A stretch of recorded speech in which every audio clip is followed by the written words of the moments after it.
Assalamualaikum warahmatullahi wabarakatuh. Kembali lagi teman-teman sekalian di channel Fokus Belajar. Pertemuan kali ini adalah merupakan pertemuan yang ketujuh dan hari ini kita akan membahas soal-soal TKP terbaru dan full penalaran. Kita masuk ke soal yang pertama. Anda sebagai seorang petugas pelayanan di kantor perusahaan air minum milik pemerintah, Anda bertemu seorang warga yang datang dengan keluhan tentang kualitas air minum di lingkungannya yang buruk. Warga tersebut mengeluhkan bahwa air minum yang disediakan oleh pemerintah setempat seringkali tercemar dan tidak layak konsumsi. Dia meminta klarifikasi tentang tindakan yang akan diambil oleh pemerintah, dalam hal ini kantor perusahaan air pemerintah, untuk mengatasi masalah ini. Sebagai seorang petugas yang bertanggung jawab, tindakan apa yang seharusnya Anda lakukan? A. Mengabaikan keluhan warga dan menuntut bukti terkait keluhan tersebut sebelum memberikan tanggapan atas laporan tersebut. B. Menjelaskan bahwa masalah kualitas air minum merupakan hal yang kompleks dan sulit untuk diatasi dengan cepat, dan menyarankan warga untuk membeli air minum kemasan sebagai alternatif sementara. C. Menjelaskan bahwa masalah kualitas air minum merupakan hal yang kompleks dan akan menampung laporan warga tersebut, serta melaporkan kepada atasan untuk segera ditindaklanjuti. D. Segera membuat langkah-langkah untuk menampung semua keluhan warga atas apa yang terjadi sehingga dapat teratasi dengan segera, sehingga warga bisa mendapatkan kembali air yang baik dan sesuai yang diharapkan oleh warga di lingkungan tersebut. E. Menyampaikan empati dan meminta maaf kepada warga dan menjelaskan langkah-langkah konkret yang telah diambil atau sedang direncanakan oleh pemerintah untuk memperbaiki kualitas air minum di lingkungan tersebut. Oke, teman-teman sekalian, kita kembali ke soal di atas.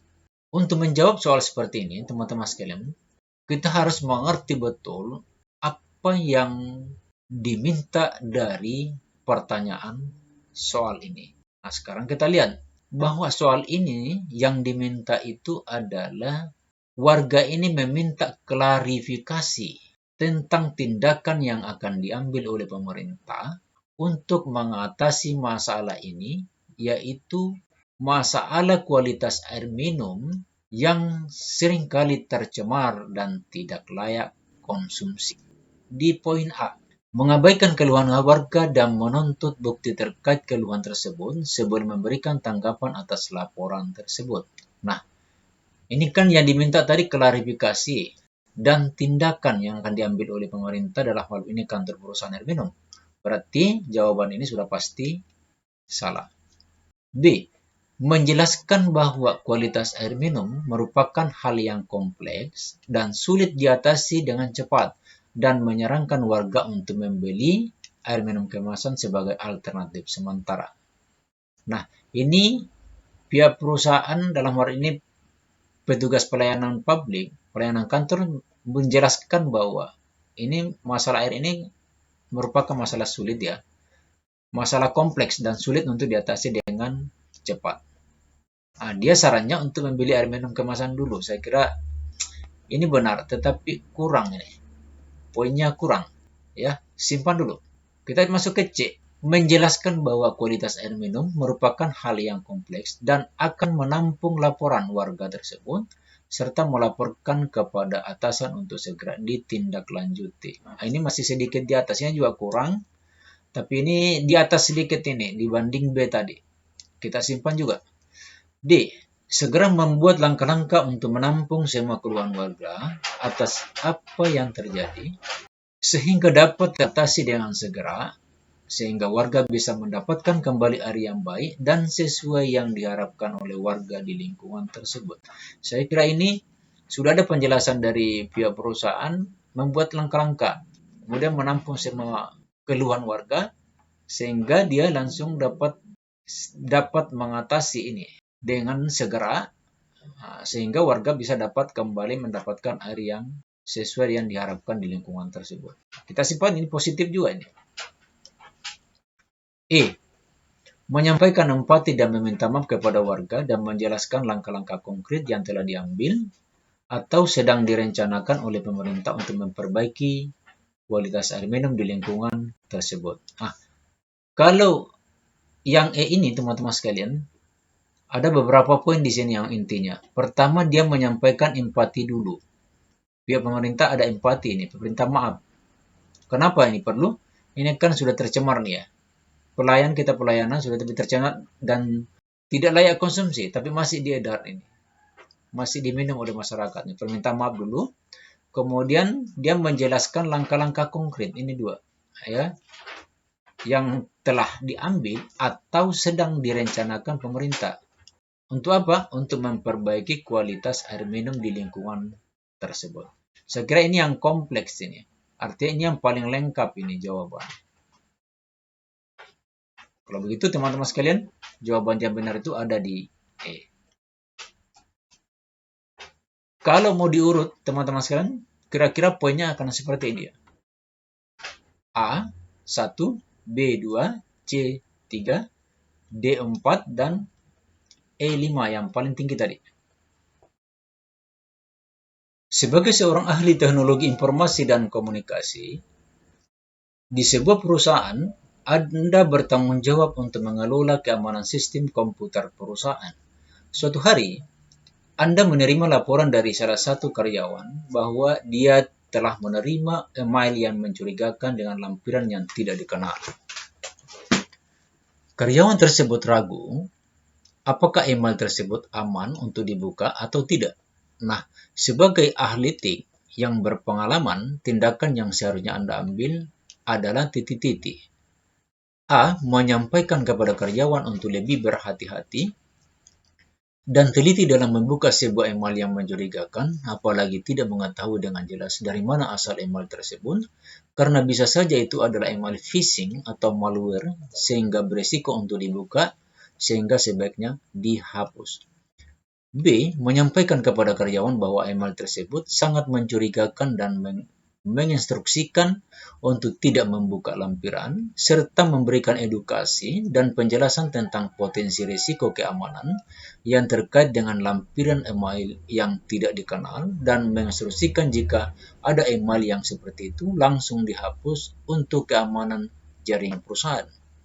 C.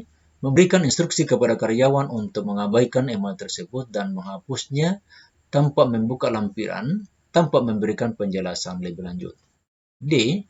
Meminta karyawan untuk membuka lampiran tersebut tanpa melakukan pengecekan lebih lanjut karena mungkin saja lampiran tersebut adalah dokumen dari vendor. E. Memerintahkan karyawan untuk membuka lampiran tersebut, tetapi dengan menggunakan perangkat yang terpisah dari sistem perusahaan untuk mengurangi risiko potensial terhadap keamanan sistem. Kita kembali ke soal teman-teman sekalian. Kita telah dulu apa sebenarnya yang diminta dari soal ini. Soal ini, ada seorang karyawan yang menerima email, tetapi dia ragu membuka atau curiga membuka lampiran email itu karena mungkin saja tidak aman ya, dan sangat berisiko terhadap sistem keamanan jaringan oleh sistem keamanan jaringan perusahaan. Sehingga dia bertanya kepada si ahli TIK ini yang berpengalaman di bidang itu. Kira-kira ini ahli TIK ini tindakannya apa? Nah, sekarang kita periksa satu persatu teman-teman. A. Menyampaikan kepada karyawan untuk lebih berhati-hati dan teliti dalam membuka setiap sebuah email yang mencurigakan, apalagi tidak mengetahui jangan jelas dari mana asal email tersebut, karena bisa saja itu adalah email phishing, malware sehingga berisiko untuk dibuka, sehingga sebaiknya diputus. Nah, ini saya kira pernyataan yang paling bagus kali ini. Pertama adalah ini imbauan ahli TIK ini untuk kepada karyawan untuk berhati-hati membuka email yang mencurigakan. Nah, apalagi kalau dicurigakan itu bahwa ini adalah email phishing atau malware, bisa berisiko ya terhadap jaringan perusahaan dan sebaiknya langsung dihapus ini. Ini bagus. Kita simpan dulu ini. Ya, benar dia. B. Menyampaikan kepada karyawan bahwa email tersebut sangat mencurigakan dan menginstruksikan untuk tidak membuka lampiran serta memberikan edukasi. dan penjelasan tentang risiko potensial, risiko dan penjelasan tentang potensi risiko keamanan yang terkait dengan lampiran email yang tidak dikenal, dan menginstruksikan jika ada email yang seperti itu langsung dihapus untuk keamanan jaringan perusahaan. Wah, ini saya kira himbauan yang paling bagus ini teman-teman sekalian.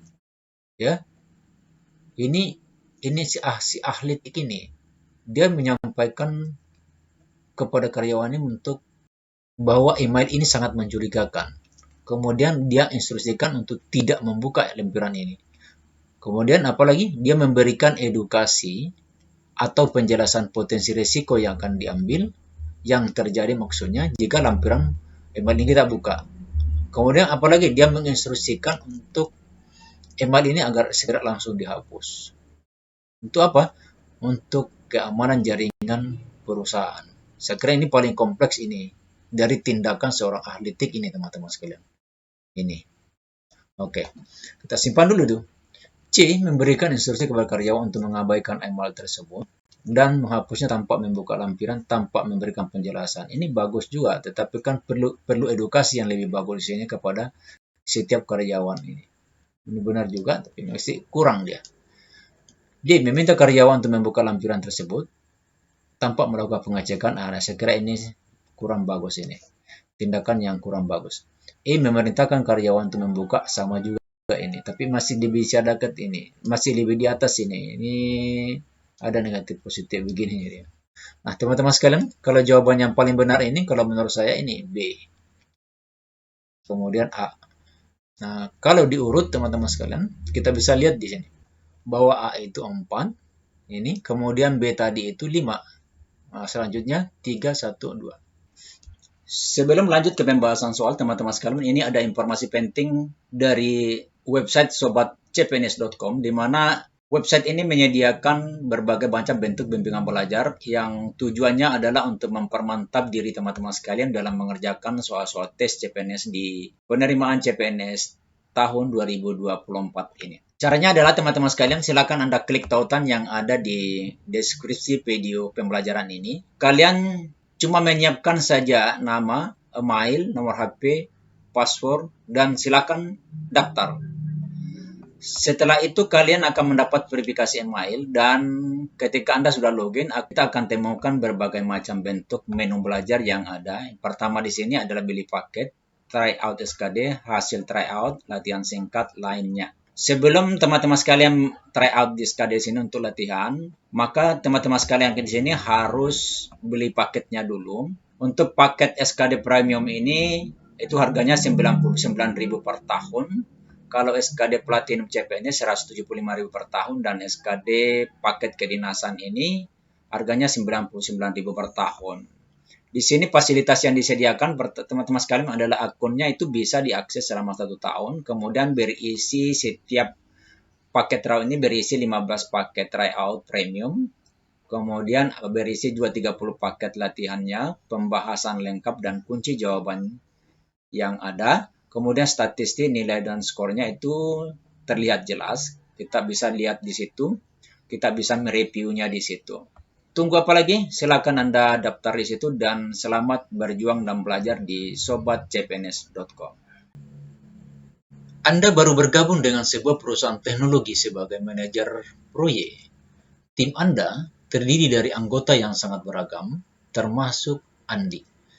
Seorang teknisi senior yang dikenal memiliki keterampilan teknis yang luar biasa, tetapi sering dianggap sulit, didekati, dan kurang kolaboratif.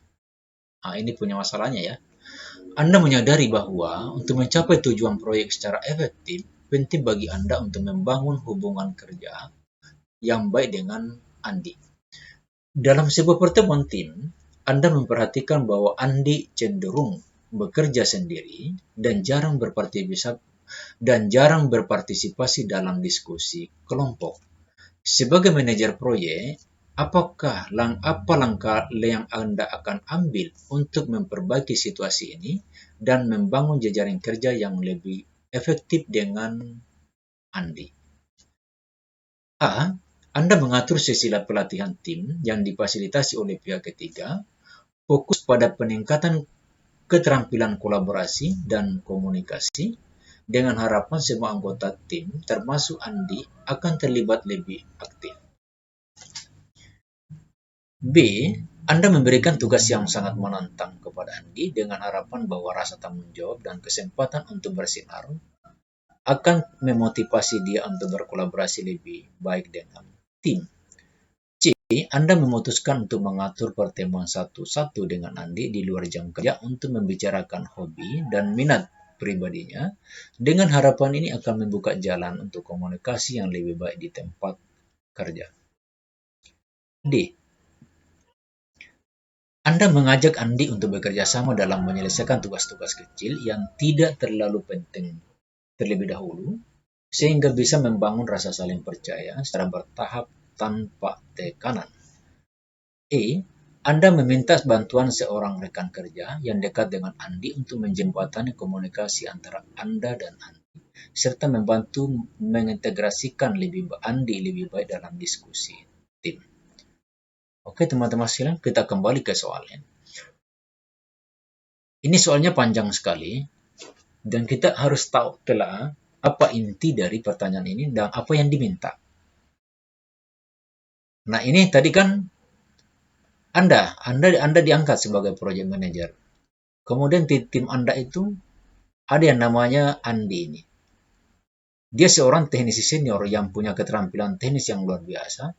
Tetapi masalahnya adalah dia ini sulit didekati dan kurang kolaboratif. Artinya kurang kerjasama dengan teman. Dia cenderung untuk bekerja sendiri tanpa memperdulikan teman yang lain. Nah, sementara di satu sisi bahwa Anda ini meyakini bahwa dengan bekerja sama bisa membangun jejaring kerja yang lebih efektif. Jadi mau tidak mau Andi ini adalah tugas seorang manajer proyek. Bagaimana caranya ini orang kita ajak bisa bekerja satu tim dengan anggota tim yang lainnya. Yang menyebabkan si Andi ini bisa keluar dari sifat yang sulit didekati dan kurang kolaboratif. Ini masalahnya. Nah, sekarang kalau begitu teman-teman sekarang kita lihat jawaban yang pertama. A. Anda mengatur sisi pelatihan tim yang difasilitasi oleh pihak ketiga, fokus pada peningkatan kolaborasi dan komunikasi dengan harapan anggota tim termasuk Andi akan lebih aktif. Bagus juga. Bikin suatu kegiatan yang difasilitasi pihak ketiga dengan harapan ada peningkatan kolaborasi dari si Andi ini. Supaya dia bisa lebih aktif dan bisa kerjasama dengan anggota tim. Bagus juga, kita simpan dulu ini. B. Anda memberikan tugas yang sangat menantang kepada Andi dengan harapan bahwa rasa tanggung jawab dan kesempatan untuk bersinar akan termotivasi dia untuk berkolaborasi lebih baik dengan tim. Saya kira ini kurang bagus. Ini misalnya tentang sikap Andi yang kurang kolaboratif. Ini kurang ya. Kurang jawabannya ini. C. Anda memutuskan untuk mengatur pertemuan satu-satu dengan Andi di luar jam kerja untuk membicarakan hobi, minat pribadi. Dengan harapan ini membuka jalan komunikasi yang lebih baik di tempat kerja. Nah, saya kira ini bagus. Sebagai seorang manajer proyek, ini adalah salah satu caranya untuk mengenal pribadi-pribadi dari setiap anggota tim itu. Termasuk Andi ini yang sudah nyata bahwa dia punya sifat yang kurang kolaboratif, yang kurang bisa bekerja sama dengan teman. Jadi mau tidak mau, Anda ini yang sebagai project manager ini bisa selalu mengatur temuan satu-satu. Artinya ketemu secara pribadi dengan Andi mengenai pembicaraan hobinya dan minatnya. Ini sebagai jalan keluar untuk bisa komunikasi di tempat kerja. Saya kira ini bagus ini. Kita simpan dulu ini teman-teman. D. Anda mengajak Andi untuk bekerja sama dalam menyelesaikan tugas-tugas kecil. Nah, ini juga bagus. Mulai dari kecil-kecil, ini sebagai jalan keluar dari sifat yang sulit didekati dan kurang kolaboratif. Ini bagus juga, tapi ini masih di atas ini. Ini satu positif, ini dua positifnya ini teman-teman sekalian. Anda meminta bantuan seorang rekan kerja yang dekat dengan Andi untuk menjembatani komunikasi antara Anda dan Andi, serta membantu mengintegrasikan Andi lebih baik dalam satu diskusi tim. Sangat bagus juga. Tapi ini masih lebih di atas D dibanding ini. Teman-teman sekalian, kalau menurut saya, jawaban yang benar, paling benar itu, yang paling tinggi poinnya itu ada di C ini. A itu nilainya 2, B itu nilainya 1, C itu nilainya 5. Berarti ini yang benar, teman-teman. Kemudian D 4 dan 3. E. Nomor 4.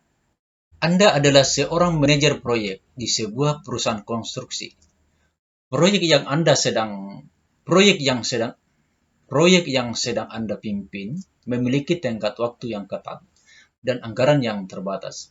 Selama pelaksanaan proyek, Anda menemukan salah satu vendor yang bekerja sama dengan perusahaan Anda menggunakan bahan bangunan yang kualitasnya lebih rendah dari yang dijanjikan dalam kontrak. Vendor tersebut adalah mitra bisnis lama perusahaan Anda dan memiliki hubungan baik dengan beberapa anggota senior manajemen. Jika Anda melaporkan masalah ini, ada kemungkinan proyek akan tertunda dan biaya akan meningkat. Namun, jika Anda tidak melaporkannya, kualitas bangunan itu bisa terancam dan bisa membahayakan keselamatan di kemudian hari. Bagaimana Anda menyikapi situasi ini? A. Saya akan mencoba mencari solusi kompromi dengan vendor, seperti meminta mereka untuk mengganti bahan berkualitas rendah dengan yang lebih baik tanpa menambah biaya atau waktu yang signifikan. Dengan demikian, saya bisa menjaga kualitas proyek tanpa merusak hubungan bisnis. B. Saya akan mengevaluasi dampak jangka panjang dari penggunaan bahan berkualitas rendah, dan jika dampaknya tidak terlalu signifikan, saya akan tetap melanjutkan proyek dengan bahan tersebut sambil mendokumentasikan masalah ini untuk referensi di masa mendatang. C. Saya akan segera melaporkan penggunaan bahan berkualitas rendah kepada atasan saya dan merekomendasikan untuk mencari vendor lain yang dapat menyediakan bahan sesuai dengan spesifikasi. Meskipun ini bisa menyebabkan penundaan dan peningkatan biaya, saya yakin bahwa kualitas dan keselamatan adalah prioritas utama. D. Saya akan mendiskusikan masalah ini dengan tim saya dan mendapatkan pendapat mereka sebelum mengambil tindakan lebih lanjut. Dengan demikian, keputusan yang diambil akan mempertimbangkan berbagai sudut pandang dan tanggung jawab dibagi bersama.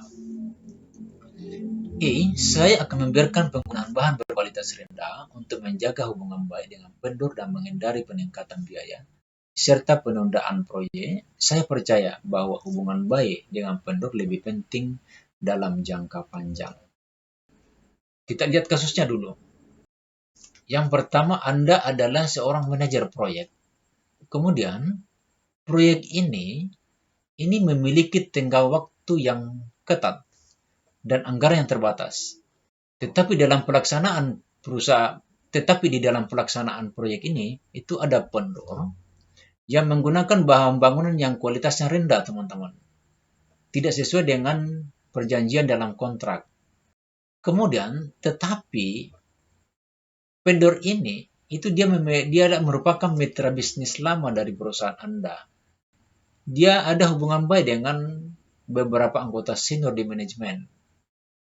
Nah, di satu sisi, kalau Anda melaporkan masalah ini ke pimpinan atas, ada kemungkinan proyek ini akan tertunda dan biaya akan meningkat.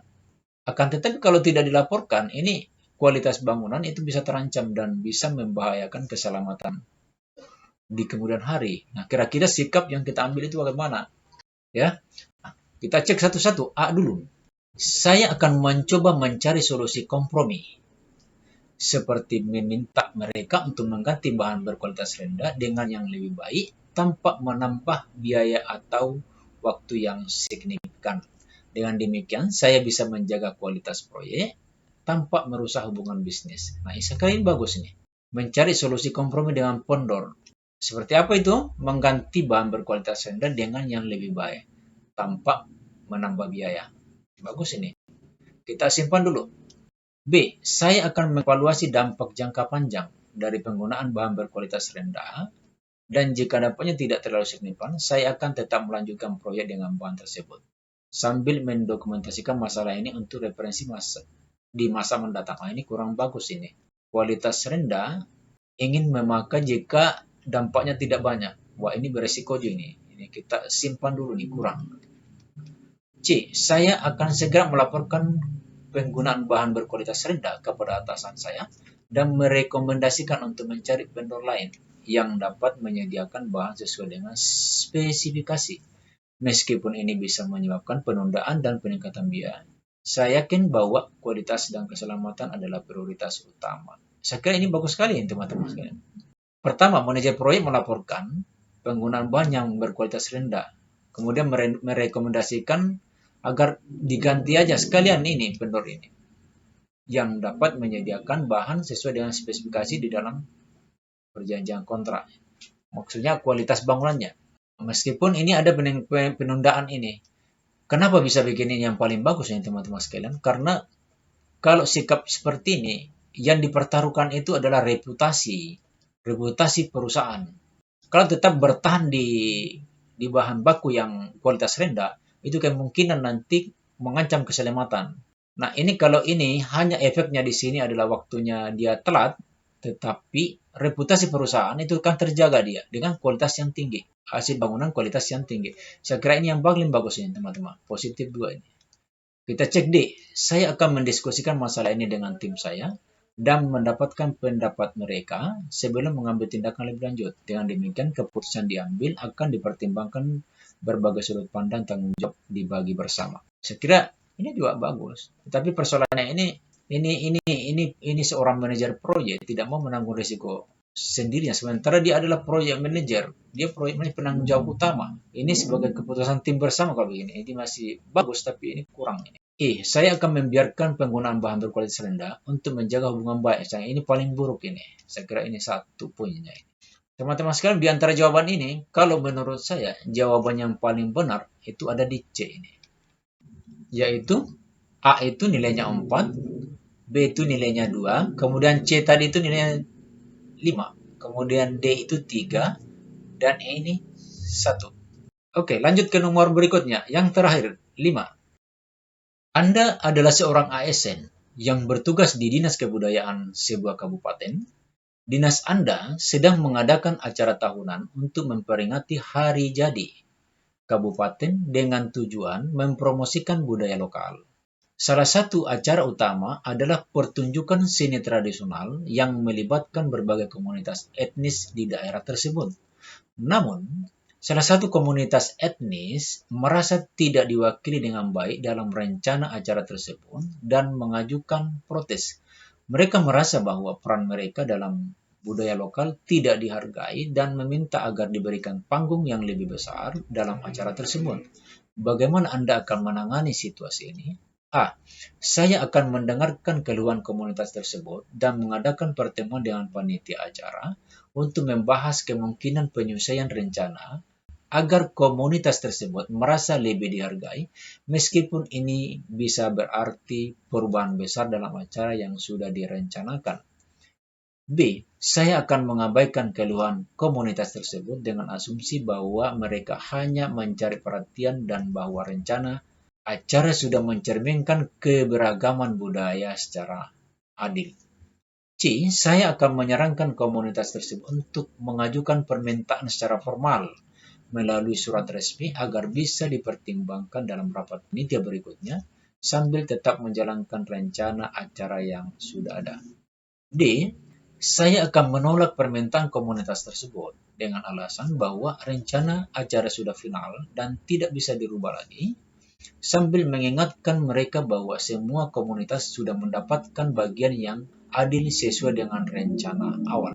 E. Saya akan mencari solusi kompromi dengan memberi kesempatan tambahan bagi komunitas tersebut untuk tampil di segmen tertentu dalam acara tanpa mengubah rencana besar acara yang sudah ditetapkan agar mereka merasa lebih dihargai. Kembali ke soal teman-teman sekalian. Yang pertama adalah Anda ASN bertugas di Dinas Kebudayaan sebuah kabupaten. Kemudian akan ada acara tahunan yang mempromosikan budaya lokal. Salah satu acara utama adalah pertunjukan seni tradisional yang melibatkan berbagai komunitas etnis. Nah, timbul persoalan teman-teman sekalian. Yaitu ada salah satu komunitas etnis ini itu merasa tidak diwakili dengan baik sehingga melakukan protes.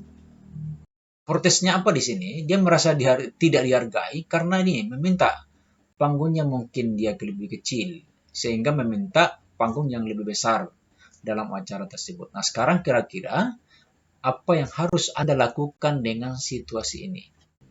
A. Saya akan mendengarkan keluhan komunitas tersebut dan mengadakan pertemuan dengan panitia acara untuk membahas kemungkinan penyelesaian rencana agar komunitas tersebut merasa lebih dihargai, meskipun ini bisa berarti perubahan besar dalam acara yang sudah direncanakan. Wah, saya kira ini kompleks sekali, teman-teman. Bagus sekali jawaban ini. Ini saya bisa kasih nilai positif 2 ini. Kita simpan dulu. Artinya adalah apa yang tadi menjadi protes dari komunitas etnis ini, yaitu merasa tidak dihargai karena diberikan panggung yang lebih kecil. Dia meminta panggung yang lebih besar. Di sini saya kira ada penyesuaian. Ya. Kemudian mengadakan pertemuan membahas masalah ini disesuaikan dengan sekalipun sudah direncanakan. Saya kira ini paling bagus ini. Kita simpan dulu teman-teman. B. Saya akan mengabaikan keluhan. Nah, ini sudah bagus. Ini kurang bagus ini. Kita tidak usah lanjut itu aja.